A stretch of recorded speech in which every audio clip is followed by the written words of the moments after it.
Hi, and welcome to this information session at Brandeis University. I'm so happy to have you join us tonight. My name is Carly Buckles. I'm an Assistant Director of Admissions, and I'm joined here with two of my amazing colleagues. Erin, Julia, do you mind introducing yourselves? Absolutely. Hi, I'm Julia Mayhew, and I am an Associate Director here in the Office of Admissions at Brandeis. Hi, y'all. I'm Aaron. I'm a current senior here at Brandeis. I work in the admissions office as a tour guide and as a student interviewer. I'm from Holden, Massachusetts, a small town about an hour west of Brandeis. And yeah, I'll talk a little bit more detail about things I'm involved in and things I study and et cetera, a little bit later on. Awesome. Thanks so much, guys. So as Aaron mentioned, he's here to answer questions. And so Julia and I will ask him questions throughout the presentation, but we also have this really neat Q&A function at the bottom of your screen. So if you have any questions throughout the presentation that we're not covering, feel free to drop some questions in there. To give you an idea of what we'll cover, we're going to be talking a lot about academics and student life, different ways to get involved at Brandeis, the surrounding area, all of those good things. If you are interested in learning more about housing or dining or any of those big categories we're not covering in this info session, I highly encourage you to check out our student-led virtual tours.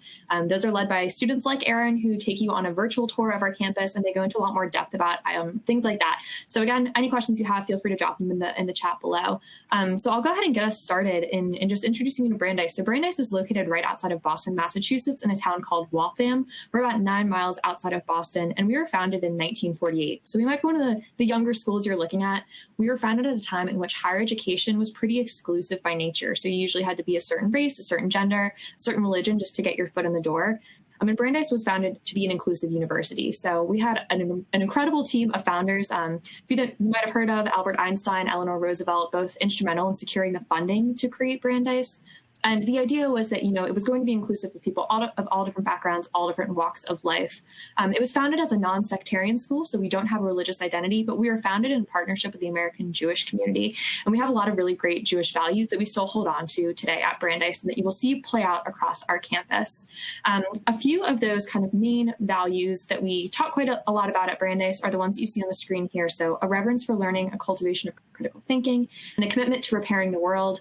The last one I know sounds a little bit cheesy, but I promise it's very true at Brandeis. The first one, a reverence for learning, basically just means that our students are really excited to be at Brandeis. They're excited to be at college. They're the types of students who continue the conversation as they're leaving the classroom door. It's very common to get book recommendations or documentary recommendations, podcast recs, all of those things. Our students are just really excited to be on campus together. The next one is a cultivation of critical thinking. This plays out in a couple different ways, but what you should know is that our curriculum is very intentionally designed to be interdisciplinary in nature. So we're not the type of school that's going to tell you that your academic interests are too different. We really want you to take all of those academic passions you have, bring them to Brandeis, and explore them on campus with us. Julia will talk a little bit more about kind of our curriculum and what the academics actually look like at Brandeis in a little bit.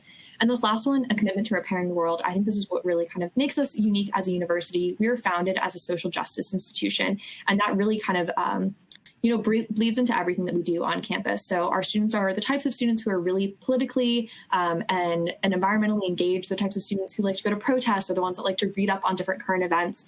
And that's something they bring with them to campus, and then they also learn from one another.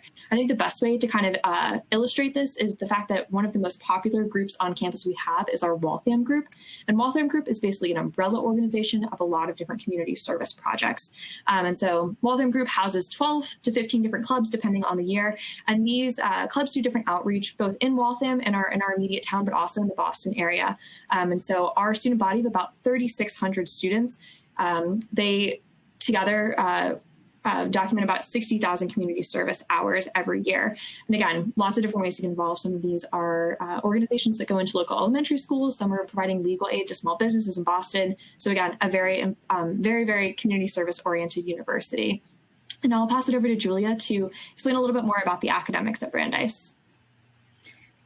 Thank you, Carly. So obviously you are coming to college to learn, and when you're at Brandeis, you'll have a lot of choices. As you can see on the slide, we offer 44 majors and 51 minors, and you'll find students here are really mixing and matching their majors and minors in a lot of different ways. Over half of our students do double major. The curriculum is set up at Brandeis to encourage you to have interdisciplinary interdisciplinary studies and to explore different departments and areas of study so that you're pursuing an academic path that's really focused on your interests and what you want for your future career. You'll see some of our most popular majors listed here: economics, business, psychology, health science, society, and policy. But students are studying all sorts of things. We offer 13 different languages at Brandeis. We offer many areas of study in the humanities, in the fine arts, and in the social sciences. No matter what you are majoring in, you will take the Brandeis core classes and requirements. So all schools have a general education requirement for classes you need to take. And at Brandeis, we give you a choice of what those classes are. So you'll kind of be filling different buckets, so to speak, classes in the arts, in the social sciences, in the sciences, etc., no matter what your major. The core isn't just a set of classes that you need to fulfill, though. It's really set up to make your experience at Brandeis worthwhile and to prepare you for your future. All students will take the first year experience in their first year here. That consists of an undergraduate writing seminar, which are offered in a wide variety of different topics. It also consists of attending one of our critical conversations lectures. There's several lectures that happen throughout the year, bringing together faculty members, often from different departments. So again, kind of taking an interdisciplinary approach to a topic and really giving our students the ability to see some scholarly discourse, right? We know that so often, people don't agree. There are many different ways to tackle one subject. And so by bringing these faculty members together, you kind of get to see that as part of your first year.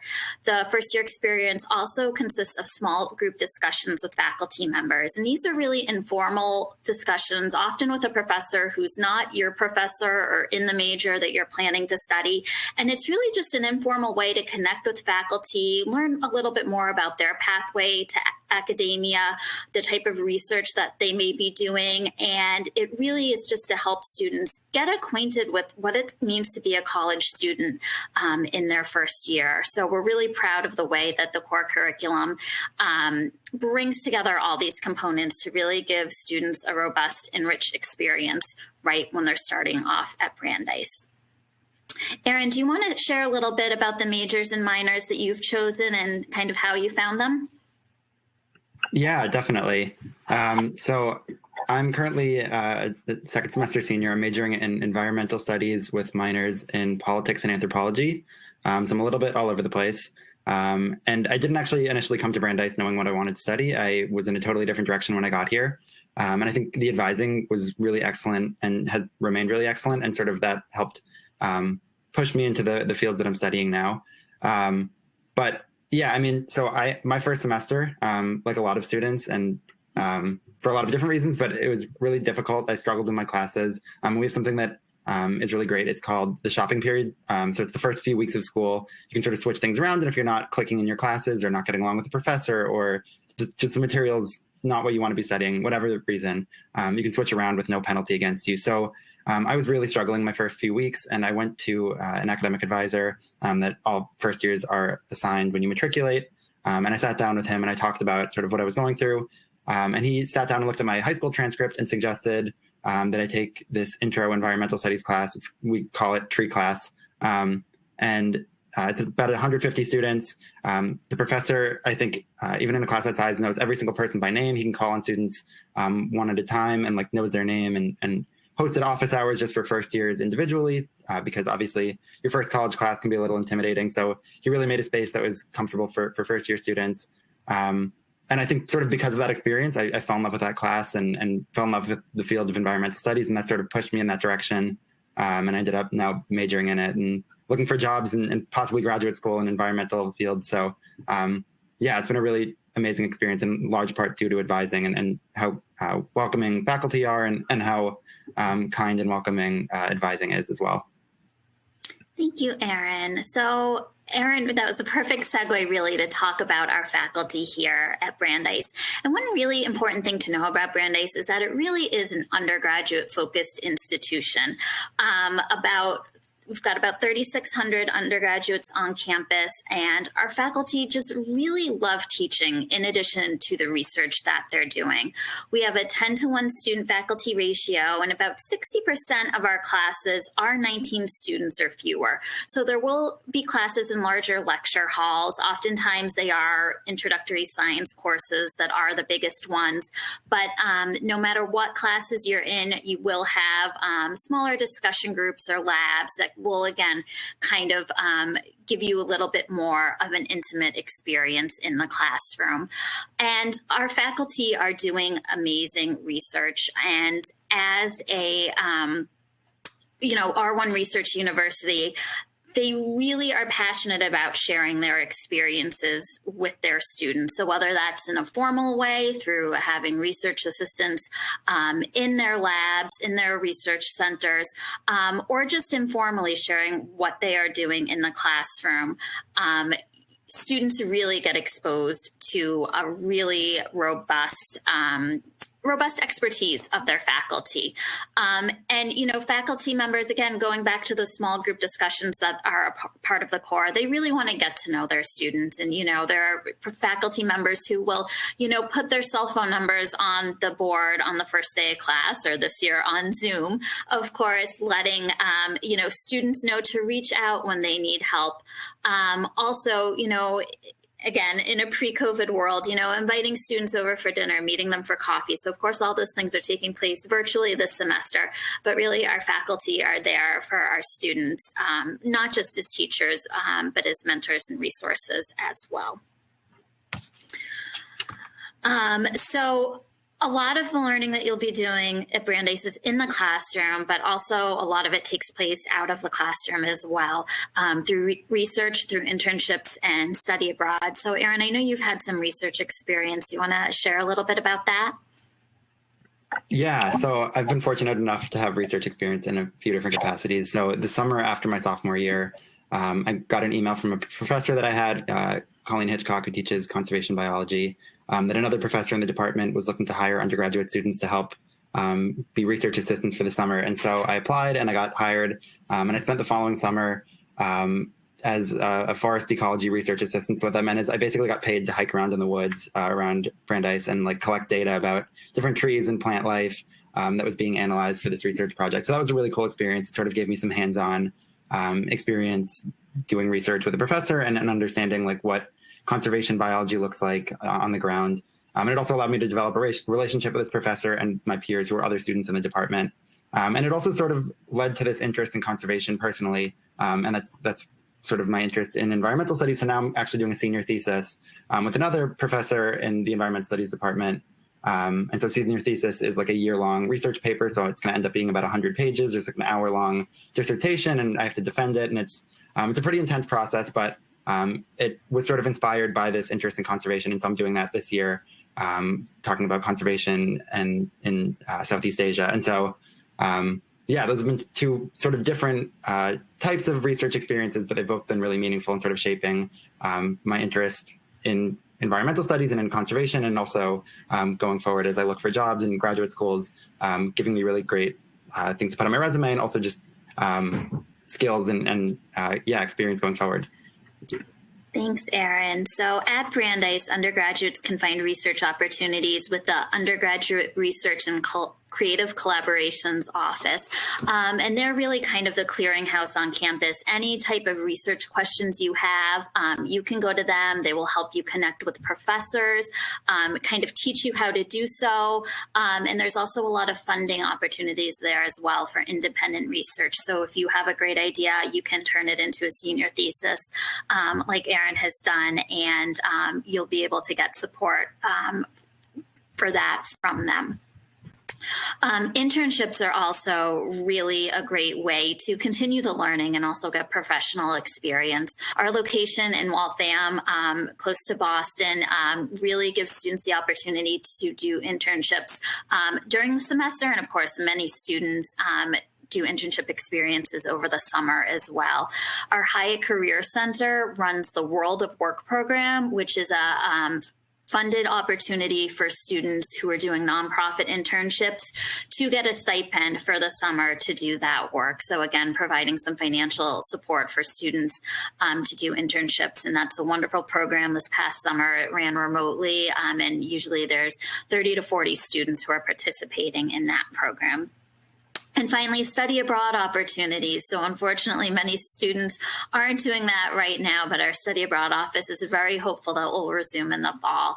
And they have over 200 approved study abroad programs at Brandeis. And if you happen to have a list of things you'd like to do and one of those programs doesn't meet your needs, they will help you find a new program and get it approved, which I know some students have done. So students are doing study abroad all over the world. Some students are taking classes. There are study abroad programs that have research or internship opportunities as well. So really the world is your oyster. Everywhere except Antarctica, pretty much you can go.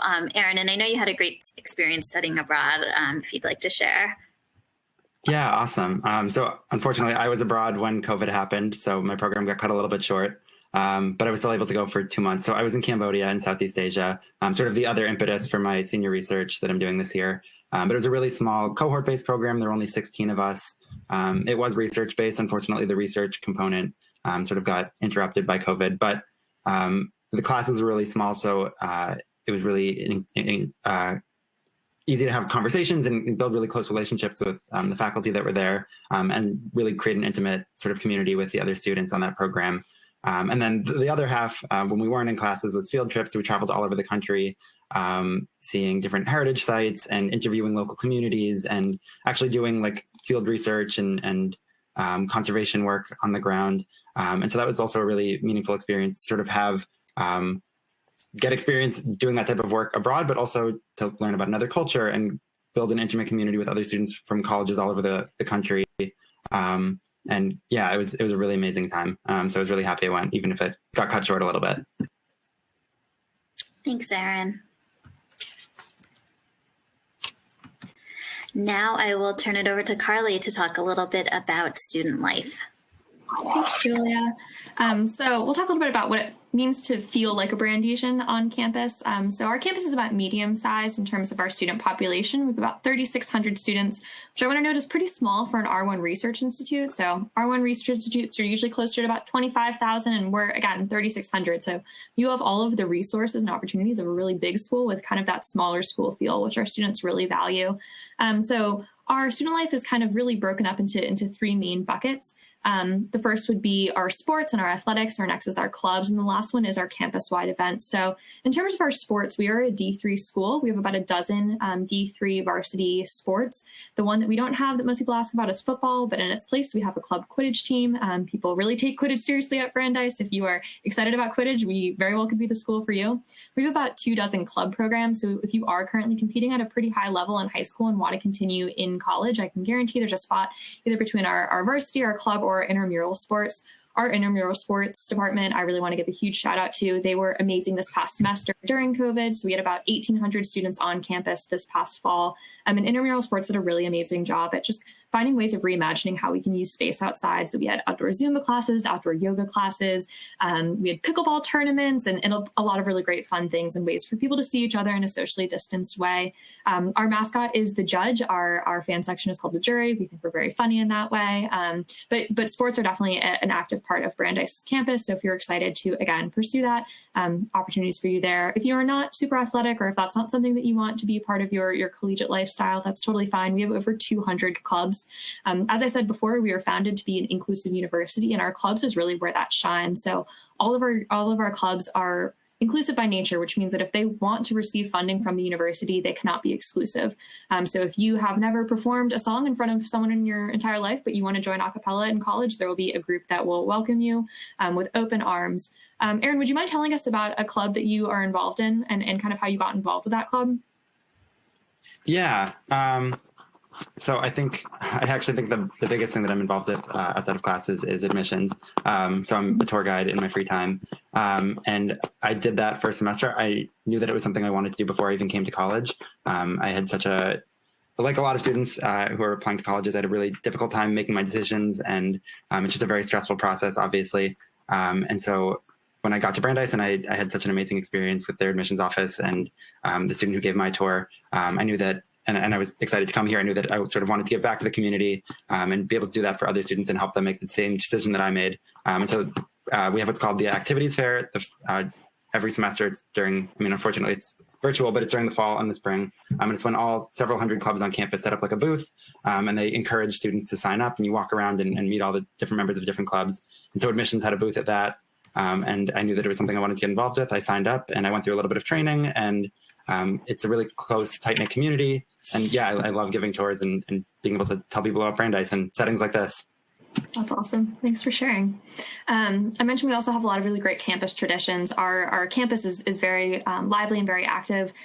We have a series of them that are really popular. This is Our House is a campus tradition you would attend as a first year. That's with our Dean of Students. We also have Kindness Day, which at Brandeis is really a kindness week. We took one day and spread it out because that's just the type of people we are. We have a really cool festival every year for creative arts. I actually got an email today about how the creative arts is going virtual. So there's grants right now where you can pay and send a piece of art to someone else as a way of just kind of, again, spreading that creativity around campus. Dice Impact is really focused on kind of that social justice piece we talked about. This is also the point in the interview session where I like to mention that 20% of our students are international, which means we have a lot of really great cultures on campus. And so we have a lot of really cool cultural events that are really popular. Our students are really open-minded and excited to learn about different backgrounds, different experiences, different cultures. So a few of those are Culture X and Mela are two really big ones. We also have some events that usually take place around finals as a way for students to kind of just have some fun. So Midnight Buffet and Library Party are not super creatively named because they're exactly what they sound like. Midnight Buffet is just a giant food fest, basically. Students take a break from studying and go and have a buffet at midnight. Library Party is also a really fun one where there's a DJ and a light show in the library. It's a way for students, again, to kind of just blow off some steam, have a dance party in the library. Aaron, do you have a favorite tradition that you've attended in your time at Brandeis? Yeah, so you actually mentioned it. Midnight Buffet is my favorite. And I actually had a close friend a few years ago. The people who organized the Midnight Buffet had like a contest where you could post on your Instagram story or something like that, and you'd get to be first in line. And so usually the Midnight Buffet, like everybody in the student body goes, and the line wraps all the way around the building, and people start lining up at like 11:30. And one of my friends like entered this contest and won, where they got to cut the line. And so they got to bring one friend with them. So we were the front of the line. We were the very first two people in. We got first dibs on everything. So that was a really yeah, it was awesome. I think it's probably my favorite event. That's awesome. Perfect. Well, actually, this is a really good segue into our next little bit, talking about food. So as I mentioned, we are in Waltham, Massachusetts, which is just outside of Boston. Waltham is a really great small town feel. It has everything that you think you want in a college town, and then a million things that you didn't even realize you want. But once you get there, you'll realize how important they are. It's really accessible by car, but also by foot. There's also a shuttle that goes right into Waltham called the Brandeis, and it is a really great place for foodies. So if you like restaurants, if you like different types of cuisine, I can guarantee you will find your favorite in Waltham. There's really great breakfast spots. There's two kind of rivaling brunch different spots, a really good tapas place, homemade ice cream, subs, pizza, Thai food, everything you can imagine and more. There's also a really sweet independent movie theater, a really great used bookstore, and again, just a lot of those really quaint kind of small town elements. Waltham is also a place where our students, again, like to volunteer. So there's a lot of really great partnerships with different schools in the Waltham community, different organizations that our students are really aware that they're in, someone else's town for 4 years and want to kind of cultivate that relationship. But as I said, we are not far from Boston at all. Julia mentioned that it's a really great connection for internships. Our students will often take advantage of our proximity to Boston for internships, for different cultural events. So as a Brandeis student, you would get automatic admission to a lot of the really great museums in Boston. We are also near a really great sports scene, depending on where you're from. I grew up in DC, so, I'm not a huge Boston sports fan, but that is very prevalent on campus and again, in the Boston area. We are located right at the base of a commuter rail stop. So at the bottom of our campus, there's a commuter rail that will take you right into Cambridge, Massachusetts in about 15 minutes, and then to downtown Boston in another 10. We also have a van that runs in and out of Boston. Aaron, can you tell me a little bit about kind of, what you like to do in Waltham and what you like to do in Boston? Yeah, definitely. I think in Waltham, the food scene is definitely one of my favorite things to do. You alluded to In a Pickle, one of the breakfast restaurants in town. But yeah, I love going there. It's one of my favorite places in Waltham. There's also a bubble tea place right around the corner from that. And they have this thing where if you go a certain number of times, you get a free bubble tea. So me and my roommates are trying to add up to get our free bubble teas. So we go pretty regularly. But even aside from that, there's kayaking. I'm somebody who loves the outdoors. There's really great hiking trails right around the corner. And there's a place called Prospect Hill Park, which has I think the best views of Boston of anywhere in the Boston area. It's not really a mountain, but it's a hill around the corner from Brandeis. And in Boston, I'm also a big sports fan. Even though I'm from around the corner in Massachusetts, my parents are New Yorkers, so I'm a Yankees fan. But I still love to go to Red Sox games and root against the Red Sox. I've also been fortunate enough to have an internship in Boston pre-COVID. So there's a commuter rail station on campus. You can take the train. It's only about 20 minutes to downtown Boston. And so that was during my sophomore year. A few days during the week, I would go into the city for this internship. And there's also really excellent food and a ton of restaurants in Boston. And even aside from that, we have discounts to a lot of museums. So I love going to the Boston Aquarium. That's a highlight. Yeah, there's so much to do nearby. So there's always things happening on campus. But when I have free time, I love to see what's in Waltham or Boston. There's always things happening. Yeah, I love that you mentioned kind of the ease of the internship commute. Our Hyatt Career Center will work with students who do have internships in Boston to help cover the cost of that commuter rail pass. So if you are someone that is going to be going into Boston quite a bit, there's ways to kind of subsidize that to really make it worth your while. Speaking of Hyatt Career Center, Julia, I'm going to toss it back to you to talk about what happens after you graduate from Brandeis. Absolutely. So you are thinking about where you're going to attend college, but eventually you will have to leave. And when you do graduate from Brandeis, you'll be well prepared. So you'll see the statistic on this slide. This is for the class of 2019, a 98% placement rate after graduation. So like all other colleges and universities, 6 months after graduation, we survey our students to find out what they're doing. And at Brandeis, we ask them if they are meaningfully employed or otherwise occupied. And what we mean by that is we want to know that the students who have jobs and haven't gone on to graduate school or fellowships or volunteer opportunities, that they are in jobs that they really feel like are the first step in their career and are fulfilling to them as their first job right out of college. I actually just got the number for the class of 2020, so you've heard it here first. We did have a 94% placement rate for the class of 2020 who graduated last spring. So amidst in the middle of a pandemic, our students are still getting hired, still going on to graduate school or other fellowship, work, research, volunteer opportunities. The Hyatt Career Center that Carly mentioned works with students as early as your first year, and they're really eager to meet with you. They run a variety of workshops throughout the year to really help you kind of figure out what you want your path to be, to find opportunities. They provide networking opportunities with alumni. There are career fairs throughout the year based on different industries that you want to go into so that you can network with employers about internships or jobs after graduation.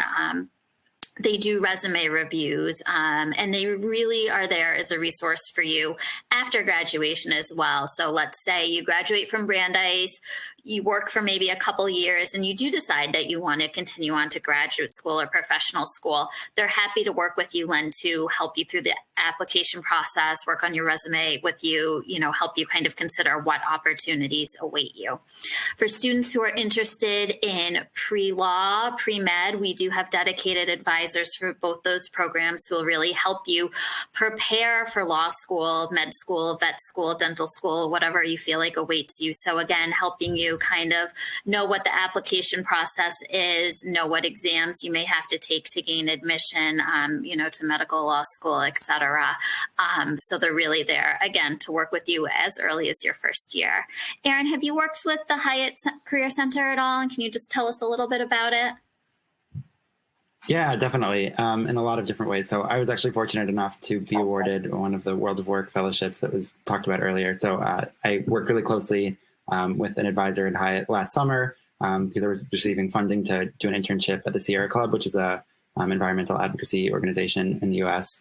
And then even more recently, since I'm a second semester senior now, trying to figure out what comes next, I've had really excellent experiences. You can set up one-on-one meetings with advisors, and so I've sat down and had them sort of shred my resume and like have me start from scratch and really like you can even over Zoom.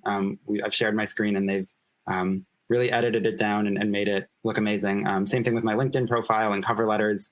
And so that's been really helpful. And they also have what's called Handshake, which is basically like a career page that has, it lists opportunities. And so you can sort of filter based on your field of interest and where you want to be located geographically and all these different categories. And so I've sort of narrowed down using that resource that Hyde provides to help find job opportunities for next year. And I'm also considering grad school, as I mentioned earlier. And so they've been really helpful in sort of meeting with me and figuring out what that might look like, when that might be, tests I have to take, et cetera. All the things that Julia just talked about. So yeah, they've been really excellent and meaningful in helping me figure out experiences during my time at Brandeis and also things into the future.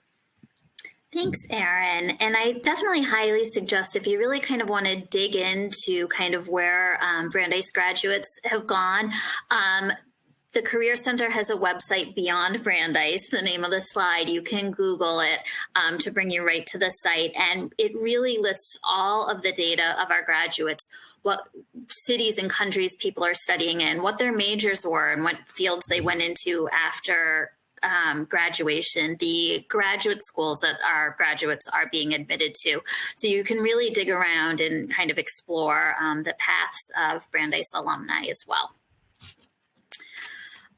So we will move on to talking about applying to Brandeis. I encourage anybody who has any questions to put them in the chat and we will answer them as we go along.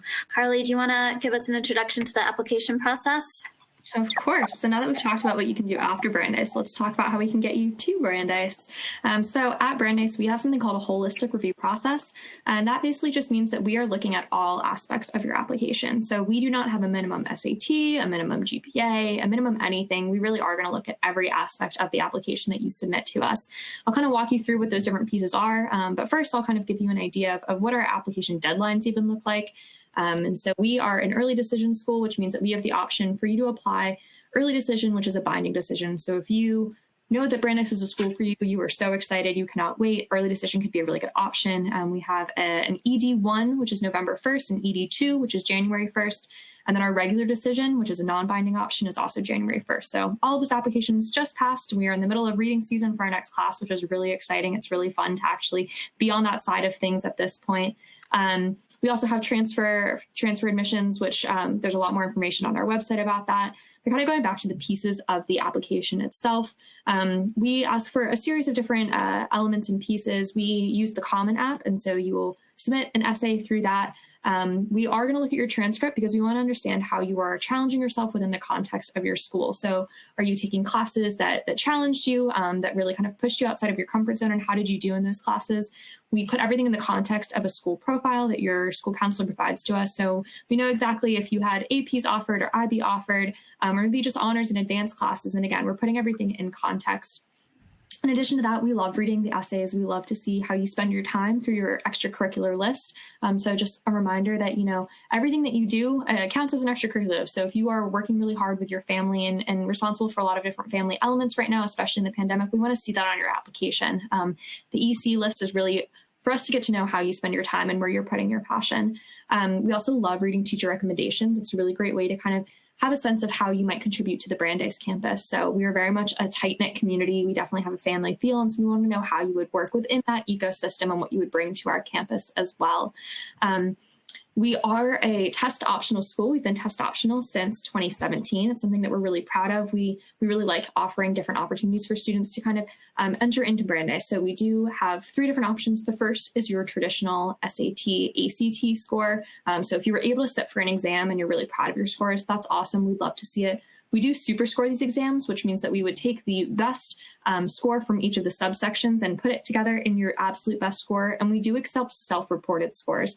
So that means that for the application review process, you do not need to pay to send us your scores through College Board. If you were to be accepted and enroll in Brandeis, we would ask for an official copy of those scores. But for the review process, self-reported is totally fine. The second option on our test optional policy is what we call TO2. And this is a combination of 3 individual tests. So these could be SAT subject tests, these could be AP tests, these could be A levels, depending on where you're tuning in from. We just ask that one is a math or science, one is from a social science or an English, and then the third can be of your choice. Again, we accept self-reported scores, and there's a lot more information about the actual tests that we accept for this part of the policy on our website. And the third is a really great option if you're maybe not a test taker by nature, if you don't think it's the best way to indicate how you are as a scholar. And this is our test optional third, which is our analytical essay. So the idea for the analytical essay is that usually it's a paper from an English or history class in your junior or senior year. It's something that you worked really hard on and you're really proud of, in which you have a thesis, you have a point that you're making, and you're backing it up with in-text citations and textual evidence. It's great if that paper is graded, or if you can provide a little bit of context when you submit that paper to us. So what was the assignment? What were you writing to? And again, this is a really great option for those who maybe weren't able to take a test in the past year just because of the pandemic and everything that was going on with that. At Brandeis, we also have a supplemental essay. This is completely optional, but highly encouraged. This year, we have an option of 3 different questions. You would just answer one. The first is very simple. It's, why do you want to go to Brandeis? What would make this a good home for you? The second is a quote from our founder, Louis Brandeis, asking about a time that you were bold, and so a bold decision you made. And the third is our kind of fun question this year, and it's, what's your favorite word and why? Again, completely optional, but really highly encouraged just because we like reading it. It's a really great way for you to spend a little bit extra time showing us a different part of your personality, of your application that maybe didn't sneak its way onto the Common App. We also do offer virtual interviews this year. So in a non-pandemic time, we host you on campus and have you interview with our amazing student interviewers, Erin being one of them. This year, we're offering them all virtually, and they're for seniors only. So if you are approaching on the year in which you're going to apply to college this summer, in the fall, definitely keep an eye out for those. These are, again, completely optional, and I do truly mean optional. It's a great way to add to your application, but is by no means required. They're really casual as well. They're about 20 minutes, again, with a student interviewer, sometimes with an admissions counselor, just as a way for you to ask more questions about Brandeis and for us to get to know you a little bit better. As I mentioned, we are test optional, and that is something that, again, we've had for a while. Test optional policies are happily really popular right now because of the pandemic. We're hopeful that other schools will continue to be test optional as well, because, again, it really is just a great way to kind of expand the range of access to higher education. And I will toss it back over to Julie to talk a little bit about the scholarship and financial aid part of our process. Thanks, Carly. So the most important thing I think to know about financial aid is that the deadlines are the same as the admissions deadline. So always keep that in mind when you're applying for admission. If your family has financial need, or if you think you might and you're not sure, be sure to get your applications in by those deadlines. Brandeis accepts the FAFSA and the CSS profile, and we ask that students who are U.S. citizens or permanent residents fill out both of those applications.